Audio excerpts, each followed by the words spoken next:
Fala aí, meus jovens, como é que vocês estão aí? Tranquilões? Primeiro eu vou agradecer aí o Mano Deivin por ter feito o react do vídeo. Eu ainda não vi, né? Eu vou lá ver. Vou fazer um react reagindo ao Mano Deivin, reagindo ao meu vídeo. Vamos ver se vai ficar bom. E esse vídeo aqui eu tô fazendo para responder uma pergunta que ninguém me perguntou, né? Então eu vou responder, que é o seguinte, né? Como é que eu comecei nessa área de programação, né? Todo mundo começa de alguma maneira e comigo não foi diferente, obviamente, né? Eu era adolescente e eu costumava jogar um jogo de PlayStation 1, não sei se vocês vão lembrar, chamado Driver, né? Eu jogava esse jogo com Jesus, jogava com Pedro, né? Não é Jesus Cristo, obviamente, não é São Pedro, eram dois amigos da minha infância ali. E aí um dia eu falei, pô, deve ser muito legal você criar um jogo, né? Então a minha ideia de ser programador começou por aí, né? De querer criar um jogo. Acho que muita gente vem para essa área de programação por causa disso, né? E aí esse meu amigo Pedro, que ele era mais esperto do que eu, assim, dessa parte, ele conhecia mais, ele me falou que era o programador que fazia. Eu falei, mas qual o curso que o programador faz? Ele falou, ciência da computação, né? E aí eu pus aquilo na cabeça. Eu tinha ali uns, sei lá, uns 14 anos mais ou menos na cidade, né? Eu tinha um outro amigo também que tinha computador e eu ia na casa dele. E lá a gente usava o Paint, ficava fazendo as coisas no computador, né? Eu mesmo não tinha computador nessa época. Eu fui ter o meu primeiro computador ali com 15 anos, mais ou menos, né? E aí eu comecei a fazer sites, né? Eu tinha sites sobre rock, né? Que é o que eu gosto pra caramba. Chamava rocknaveia.hpg.net, né? Depois eu tive o infest.kit.net, que era um site onde a gente falava coisas sobre hackear e essas coisas assim, né? A gente punha ferramentas lá para download, essas coisas. Mas a gente mesmo, eu pelo menos, nunca hackeei nada, nunca soube mexer com isso, só me interessava pelo assunto ali. Mas falar que não, às vezes eu punha uns vírusinhos no computador do pessoal da escola, né? E coisas assim pra zoar mesmo. Isso aí eu já fiz de brincadeira, né? Mas hackear de verdade, e até era ruim, né? Porque tem uma vez que eu pus o vírus no computador de uma amiga minha, e aí deu pau no computador dela, quem que teve que ir lá arrumar? Fui eu, tá ligado? Então, você pode até pensar que isso aí poderia ter sido uma estratégia, né? De, tipo, fazer isso e tal. Na verdade, não era nada disso, né? Não tinha nada a ver, assim, com usar isso como uma estratégia para se aproximar das meninas, não. Era uma questão mais, assim, de brincadeira mesmo, né? Na minha inocente adolescência, tá certo? E aí os anos foram passando, né? Eu sempre deixei essa ideia na cabeça, né? Quando eu tinha 16 anos também, eu trabalhei por um dia na Volkswagen, né? Porque meu pai, ele se aposentou pela Volkswagen, ele era metalúrgico, inspetor de qualidade. Ele se aposentou 6 meses depois que eu nasci, né? Então eu fui criado com meu pai muito presente, minha mãe muito presente, né? Isso é uma coisa aí também que eu vou falar mais pra frente, como isso impacta na minha visão hoje, de por que eu gosto tanto do trabalho remoto, né? Mas assim, como eu era filho de ex-funcionário da Volkswagen, eu pude fazer uma prova para entrar no Senai da Volkswagen. Eu sempre, acho que vocês nem percebem, né? Eu nem gosto de carro, adoro carro, minha vida é carro, eu gosto muito disso. Você vê, o jogo que eu queria fazer era um jogo de carro, né? Eu queria fazer um jogo tipo Driver, só que não fosse de bandidagem igual o GTA, assim, fosse um jogo só de você dirigir carros e fazer coisas desse tipo, né? Uma coisa tipo, só que não de corrida, né? Porque na época a gente tinha jogo relacionado a carro, ou era do crime ou era jogo de corrida, e não era nenhuma dessas duas coisas que eu queria fazer no meu jogo, tá ligado? Queria fazer um jogo só pra você curtir o carro ali e tal, né? Comprar um carro, andar, dirigir ele pra cidade, coisas desse tipo. E aí eu passei nessa prova e eu fui trabalhar por um dia, né? Foi em 2003, até tem gente do Senai dessa época que vai lembrar de mim. Eu fui o cara que fui no Senai da Volkswagen um dia e desisti, tá ligado? Porque, mano, eu cheguei lá cedo, saí da minha casa cedão, né? Assim, se você for olhar, comparar com outras formas normais de trabalho, até que seria um trabalho bem na maciota, mano, bem dentro daquilo que eu defendo, né? O trabalho seja uma coisa que você executa com facilidade, né? Tinha um ônibus fretado que pegava você na sua casa e te levava até a Volkswagen, né? Só que ele passava tipo 5 e pouco da manhã. Então você pegava esse ônibus, ia até a Volkswagen, aí ficava lá trabalhando o dia inteiro, né? Não era trabalhar, era tipo estudar, né? Você ia estudar para aprender as coisas de... Você ia sair de lá um engenheiro mecânico, se eu não me... Engenheiro não, era alguma coisa de mecânica, era um nível técnico de mecânica, né? E aí tinha até uma piada que o pessoal falava lá, que a gente estava estudando para ser um peão avançado, tá ligado? Eu pensei, mano, eu tô aqui com meus... 2003 eu tinha o quê? 16 anos, né? 15 anos, 15 para 16. Eu vou ficar de segunda a sábado o dia inteiro na empresa e de noite ainda vou pra escola estudar. Falei, mano, eu não quero isso pra minha vida não. Aí eu fui um dia e desisti, tá ligado? E aí eu fiquei estudando à noite ali, o resto do ano. Depois eu consegui voltar pra manhã, né? Que na escola onde eu estudava de manhã. Mas desde cedo eu tinha essa visão. Eu falava, mano, eu tô muito novo ainda, velho, pra ficar o dia inteiro estudando e trabalhando, tá ligado? Não é isso que eu quero pra minha vida, né? E aí eu foquei nesse objetivo de virar programador, né? E aí o que eu acabei fazendo, né? Porque quando eu era jovem eu pensava assim, eu tinha que ter 3 habilidades na vida. A primeira era, obviamente, conhecer de carro, para não ser enrolado por mecânicos. A segunda seria entender dessa parte de construção civil, ali de pedreiro, para poder fazer um reparo em casa, alguma coisa assim, eu saber fazer. E a terceira seria entender da parte de eletricidade, né? Então eu fiz o curso de eletroeletrônica, que é totalmente focado assim, eu saberia, né, em teoria, fazer um projeto elétrico de uma casa, alguma coisa assim, mas na prática mesmo eu troco lâmpada só, isso aí eu sei fazer. Mas de resto, de pôr a mão na massa ali, eu acabo não colocando, né, no dia a dia. E aí eu larguei esse curso que eu tava fazendo, né, no ensino técnico. Você vê, eu passei nessa prova da Volks, entrei lá para fazer o Senai, era bem concorrido. Depois eu passei nessa de eletroeletrônica, que também era concorrido, e fiz ali no Centro Paula Souza, e ficou faltando o último semestre, né, larguei no meio. E aí eu fui fazer um cursinho preparatório vestibular durante o meu 3º colegial, na FEA, da USP, né, que era um cursinho para pessoas de baixa renda. Você entrava lá e estudava de graça, tá ligado? É uma coisa que meus pais não tinham nunca condição de pagar um cursinho, né? O que eles pagavam era passagem para eu ir lá e voltar todo dia.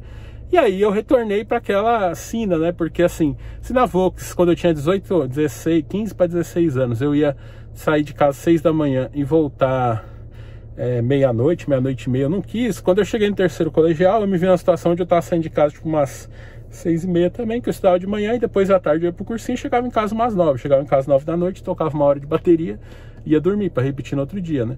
Eram algumas horas a menos, só que ali já era uma coisa que eu sentia a pressão, que falei, mano, eu preciso passar no vestibular, né? Preciso fazer a faculdade para poder... precisava fazer a faculdade, esse era meu foco. Meu pai, que Deus o tenha, amo muito meu pai, foi um grande homem, um grande exemplo, um grande incentivador na minha vida, né? E ele me incentivava muito a isso, a estudar, a fazer as coisas, né? E aí eu fiquei esse ano indo lá todo dia, estudando lá, também era de segunda a sábado, né?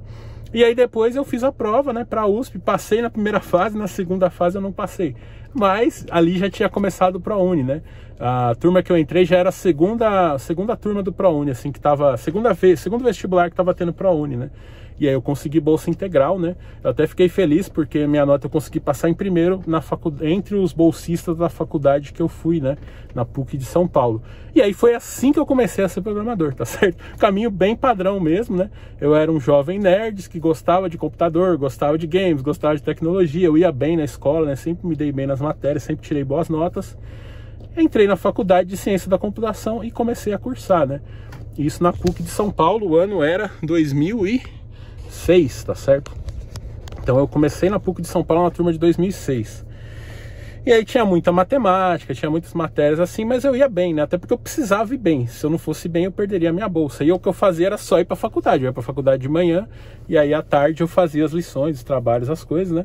Eu lembro que nessa época eu tava uma dificuldade danada, ou pobreza miserável que eu tava nessa época, que eu não tinha nada assim pra fazer em casa, né? Queimou a televisão, deu um raio, né? Uma chuva de raio aqui em São Paulo. Lá em São Paulo tem umas chuvas de verão assim meio brutas.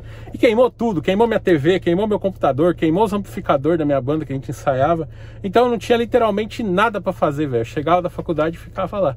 Isso aí durou pelo menos uns 6 meses mais ou menos nessa época, né? E assim, aí eu fui fazendo isso dessa forma, né? Que na PUC era anual, não era semestre. Aí eu fui bem em todas as matérias, inclusive numa de algoritmos, né? Foram poucas pessoas assim que passaram nessa matéria que foram bem. E aí, como bônus, a gente teve uma indicação, né? No caso, eu fui indicado para o meu primeiro emprego, que era um estágio que eu tenho saudade de uma coisa nele, mano. Eu trabalhava só 3 horas por dia, velho. Quem me dera hoje trabalhar só 3 horas por dia. Mas era ruim porque era presencial, né? Nessa época eu tinha um Fiat Tempra, né? Que meu pai me deu, que ele tinha gás natural, né? Quando eu tava para entrar na faculdade, meu pai já comprou esse carro, porque eu já tirei a carta quando eu fiz 18, já comecei a dirigir, né? E usando o gás natural, o GNV nesse carro, na época ficava mais barato eu ir de carro para a faculdade, ir pro trabalho e voltar do que se eu fosse de ônibus, saca? Era muito, muito barato, né? Sempre dava uns probleminha ali, a gente arrumava, né? Sempre com a ajuda do meu pai e da minha mãe, obviamente, da família ali, minha mãe do lar, meu pai aposentado, né? E aí eu consegui tocar esse primeiro ano, né? Quer dizer, eu não tinha aquelas coisas de lazer, mas eu tinha essas coisas para obrigação, né? Isso aí nunca faltou, graças a Deus, né? Tinha comidinha para comer, tinha um dinheirinho para pôr gás, né, no carro, tinha minha mesadinha ali, uns 100 conto, tá ligado? E aí nesse primeiro emprego eu lembro que eu ganhava R$250, né? O ano era 2007. E na época era equivalente a uns 800 mil reais hoje, mais ou menos, né? Porque o salário mínimo naquela época era mais ou menos uns 300 e pouco. Então, se você atualizar tudo pela inflação, pelo salário mínimo, é como se hoje eu estivesse ganhando ali meus 800 reais.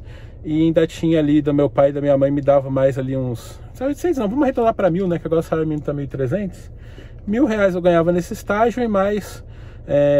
minha família me dava ali uns 300 reais de mesada. Olhando assim, né, atualizando os valores, falo, pô, até que, né, até que era um dinheirinho bom. Mas essa mesada eu usava para pôr gás no carro, né? E aí quando o carro quebrava, meu pai e minha mãe me ajudavam a pagar o mecânico, tá ligado? Basicamente era isso, né? E aí lá, o que foi bacana é que eu já comecei programando, saca? Não foi um estágio assim, porque era muito comum, né? Eu lembro que nessa época tinha estágio que pagava 4 vezes mais, que seria o equivalente a 4 mil reais hoje, só que era pra você atuar com suporte e helpdesk, né? E na época eu pensava, mano, se eu ganhar isso aqui, eu já tô ganhando mais do que a minha renda familiar, tá ligado? Era mais do que a aposentadoria do meu pai na época e tal. E eu pensava assim, né? Nossa, mano, eu tô entrando num lugar, numa área que o meu primeiro emprego de meio período pode ser maior do que a renda familiar que eu tinha até então.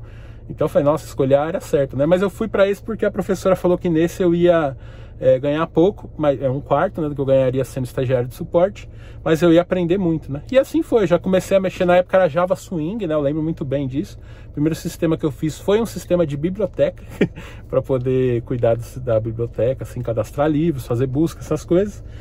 E também lá tinha um outro sistema que ele era um WebSphere Portal, né? A gente construía portlets para esse sistema, era um sistema de gestão de conhecimento que era voltado a você ter uma organização ali na empresa, de modo que você saiba as habilidades que cada funcionário tem, e aí você, quando precisa fazer um projeto, você ache o funcionário mais correto, né? Esses aí foram os 2 primeiros sistemas que eu fiz lá. Lá aprendi demais, né? Era muito gostoso também. Eu lembro que nessa época eu passava mais tempo no trânsito para ir voltar do trabalho, né, e da faculdade, do que trabalhando, que era só 3 horas por dia. Isso aí para mim seria a jornada de trabalho ideal, velho. Pensou trabalhar só 3 horas por dia? Ô, sonho que seria, né? Mas aí tinha faculdade, né? Nessa época eu inventei de mudar da PUC, onde eu fiz o primeiro ano, para o Mackenzie, que era do outro lado da rua, né? E aí bagunçou totalmente a minha vida universitária nisso daí, porque muitas matérias que eu tive no primeiro ano da PUC, eu só ia ter no último ano do Mackenzie. Algumas do Mackenzie, que era do primeiro semestre, eu não tinha tido na PUC. Então eu fiquei praticamente meu segundo ano da faculdade. Eu ia de manhã para a faculdade, à tarde eu ia para esse estágio, e à noite eu voltava para a faculdade de novo, né, para fazer outras matérias. Nossa, acho que foi uma das épocas assim mais cansativas da minha vida. Como eu me arrependi de ter saído da PUC, né? Mas aí com o tempo eu fui recuperando ali, né? Fui mantendo a bolsa, e depois eu saí desse primeiro estágio. Lá eu conheci um outro rapaz, né, que programava também. E ele era o meu chefe, e aí ele saiu uma época para ir para uma consultoria, né, prestar serviço para um cliente. Depois de uns 6 meses ele me indicou para essa consultoria. E aí eu entrei, passei no processo seletivo, entrei lá e continuei lá. Só que lá o meu estágio já passava a ser de 6 horas, tá ligado? Já dobrou a carga horária. O salário também dobrou, né? Então, ali, na verdade, antes de sair dessa primeira oportunidade, eu fiquei tipo um tempo lá, não lembro agora de cabeça quanto tempo faz muitos anos isso já, né? Mas eu fiquei um tempo trabalhando 3 horas por dia, e depois eu passei a ganhar mais e trabalhar tipo 6 horas por dia, tá ligado? 6 não, era 4 horas por dia, aumentou um pouquinho o salário, aumentou um pouquinho a carga horária. E nessa época eu já pensava, falava, nossa, mano, seria muito mais interessante pra mim, em vez de ganhar o dobro, né, se eu pudesse, tipo, trabalhar metade, tá ligado? Já pensou que da hora que seria, né, mano? Se você ser promovido, você continuar ganhando a mesma coisa, sua carga horária cair pela metade, né? Desde essa época eu tenho esse, vamos dizer assim, esse sonho, né? Essa ideia de trabalhar menos, né? Isso acho que porque trabalhar demais, né? E aliás, isso foi uma coisa que eu aprendi também com esse colega aí, né, que me indicou lá. Ele falava assim, desde o começo, ele dizia que, olha, se o que você está ganhando não é suficiente para aquilo que você quer na sua vida, para o que você precisa, para o que você deseja, tente arrumar formas de ganhar mais dinheiro no mesmo horário e não fazer hora extra, tá ligado? Que o ideal é você aprender, se qualificar, melhorar, e aí seu salário sobe, né? E eu sempre tive bem essa filosofia, né? Até porque eu sempre achei que eu ganhei bem, até hoje eu acho que eu ganho bem, eu acho que isso é fundamental na vida, né? Acho que tem muito a ver com a origem, né, também. Pensando assim, que eu nasci de uma família, claro, a gente não era pobre, assim, mas de passar fome, essas coisas, mas também estava longe de ter ali um carro do ano, de ter uma coisa assim, de morar num lugar assim mais caro, não tinha nada disso, era uma coisa vim de uma realidade bem simples, né? Então, para quem vem dessa realidade, mano, as coisinhas que você vai fazendo ali já, que nem eu falei aqui, eu poderia ser estagiário e já ganhar mais do que meu pai, que era aposentado, ganhava, que seria a renda da casa, né? Então isso daí é uma coisa que eu sempre gostei muito, né, nessa área. Óbvio que algumas vezes eu trabalhei de noite, trabalhei de madrugada, fiz hora extra, mas muito pouco, tá certo? Muito pouco mesmo. Muito menos do que o pessoal fala, né, que nessa área tem esse estigma de ser uma área onde as pessoas trabalham muito, não tem fim de semana e nem nada. Eu não, mano, eu sempre procuro trabalhar só no horário útil, tá ligado? Deu 6 horas, um abraço, continuando outro dia, né? E basicamente é isso, galera. Foi assim que eu comecei, né? Com o tempo eu tive que sair da condição de estagiário, virar júnior, né? Já como PJ, obviamente. Nunca, nessa época que eu comecei, eu não fui CLT nem nada disso. Mas eu fui estagiário por muito tempo para aproveitar essa carga horária menor e também pela questão de remuneração, né? Como eu tinha bolsa na faculdade, a faculdade, vamos supor, não lembro exatamente os valores, mas era algo do tipo, no estágio eu estava ganhando, sei lá, na época R$1.000, R$1.200, e se eu passasse ali de R$1.300, eu teria que pagar a faculdade, que custava R$1.400. Então eu tinha a bolsa integral e eu podia manter essa bolsa, continuar como estagiário, ganhando pouco, trabalhando pouco e tendo a bolsa na faculdade. Falei, é claro que eu vou fazer isso, né? Então por isso eu fui estagiário por muitos anos, né? Então eu pude desfrutar dessa coisa boa de trabalhar só 6 horas por dia, mesmo que muitos trabalhos que eu fazia ali já era coisa de júnior, coisa de pleno, né? Uma vez um cliente até me falou, de um grande banco aí do Brasil, me falou assim que aquela vaga era de sênior, tá ligado? E eu tava lá como estagiário e eu fiquei feliz, falei, mano, tô dando conta do recado, tá ótimo, tá ligado? Trabalhava minhas 6 horinhas ali, ia embora, né? Aí depois, quando chegou um certo valor ali que eu conseguia ganhar, já valeu a pena eu passar para a posição de júnior. Eu passei, perdi a bolsa na faculdade, aí eu ficava com dó, né, mano, de gastar aquela grana toda com a faculdade, aquele monte de matéria inútil. Então eu ia pegando só as matérias de programação, né, cada semestre, e ia deixando as outras para depois. E aí depois eu até tranquei a faculdade e comecei só a trabalhar, né. Então foi mais ou menos um resumo, isso aqui é mais ou menos um resumo do que eu fiz aí, como foi o meu início de carreira, tá certo? E eu acho que hoje ainda a faculdade ela é uma alternativa, né? Só que você focando não no diploma especificamente, mas nas habilidades que você aprende ali, né? Ali você vai ter a vantagem de 2 coisas principais. A primeira é que as coisas vão estar estruturadas, né? Na PUC, por exemplo, o Java, na época, era uma linguagem que, graças a Deus, os caras ensinaram isso, porque era uma coisa que na época já era falada, era uma coisa assim, muito promissora, assim, mas já não era uma promessa só, já era uma coisa que estava virando e tendo muito projeto, né? E até hoje, quase 20 anos depois, o Java continua aí, tá ligado? Porque eu continuo sendo um programador Java, né? Por mais que eu conheça outras coisas também, 90% do que eu faço é em Java, tá certo? Então, se você procurar uma boa faculdade, né? Por exemplo, uma PUC da vida, um Mackenzie, né? Você tiver uma faculdade dessa aí, para você fazer à distância mesmo, que hoje é muito melhor, né? Eu acho que é um caminho a se seguir, ele é válido, né? Primeiro por essa questão de você obter ali habilidades de maneira mais estruturada, por mais que tenha um monte de matéria de cálculo, de engenharia, dessas coisas aí que não serve pra nada, né? Eu passei nessas matérias, precisava passar, mas, mano, eu não usei pra nada essa porra. Só dizem que isso daí ajuda, é tipo um exercício de musculação, né? Ajuda você a fortalecer o seu músculo do seu cérebro. Mas, assim, eu sei lá, eu não sei. Na época eu achava muito inútil essas matérias. Fiz até teologia, né, na PUC de São Paulo. Meu primeiro ano teve uma matéria de teologia. Que foi bom, graças a Deus que eu sou católico hoje, muito por causa dessa matéria, né? Que ela me ensinou muitas coisas ali da visão católica de mundo que eu não teria se tivesse ido para uma outra faculdade. Mas, enfim, esse é o primeiro ponto. O segundo foi a questão de como eu me destaquei ali nas aulas, a professora me indicou para essa primeira oportunidade de trabalho. Então isso daí também contou bastante, né? Porque eu não conhecia ninguém da área de TI, tá ligado? Você pensa ali anos, era 2006, né? 2007, né? Eu comecei a trabalhar em 2007, o primeiro ano de faculdade foi 2006. Mano, vindo da minha família ali, que era o pessoal metalúrgico, pedreiro, eu tinha contato com outros tipos de profissão, não tinha contato com gente de TI. Então ajudou muito isso, né? Seria o network e as habilidades. E aí a partir dali eu fui construindo, né? A minha carreira, que é gostosa, mano, é muito boa, tá certo? Ainda mais agora, né? Agora que eu trabalho remoto, então, velho, nossa, antigamente nem se imaginava isso de trabalhar remoto, né? Agora hoje acho que é aquilo que eu falo, mano, melhor que trabalhar com programação hoje, acho que não existe trabalho melhor que isso, velho. Melhor que isso só se você nascer muito rico e sem ambição e for viver a sua vida toda sem trabalhar, beleza? Então é isso, vou ficando por aqui, um forte abraço, agradeço aí os vídeos, agradeço muito aí o Mano Deivinho aí, por ter feito o react lá. Em breve eu vou fazer um react, reagindo ao react do Mano Deivinho, reagindo ao meu vídeo, né? E é isso, sejam todos bem-vindos, espero que vocês gostem do conteúdo, não reparem na bagunça, né? Porque aqui tem vídeo de tudo quanto é coisa, né? E sim, é assim, é meio que isso daí. E não tem muito vídeo técnico de programação, né? Porque como eu passo muito tempo programando, enche o saco. Se você tá começando agora, você adora programar, velho, quando você tiver na minha idade aí, você vai ver, vai lembrar de mim. Puta merda, mano. Quando eu fecho aquele computador ali, mano, eu falo, graças a Deus, véio, agora só no próximo dia útil que eu vou trabalhar mais. É gostoso trabalhar, né? Mas já ocupa muito tempo, já passo muito tempo da minha vida programando, né? Então, nas outras poucas horas que me sobram, eu quero fazer outras coisas, né? E é mais ou menos por aí, beleza? Então, um forte abraço, deixa seu like aí, se inscreve no canal. E, mano, tem vídeos todos os dias aí, praticamente às 19 horas, né? A programação atual é de segunda, aliás, de domingo a quinta, né, às 19 horas. Os vídeos saem parzinho, né, aqui nesse canal Jovem Tranquilão e lá no canal Brasília Aquarela, né? Então, eu vou dando essa continuidade, né? Sempre no começo do vídeo tem um link para você ver o vídeo anterior e no final tem um link para você ver o vídeo da sequência, tá certo? Então é isso. Forte abraço aí e até o próximo vídeo, se Deus quiser.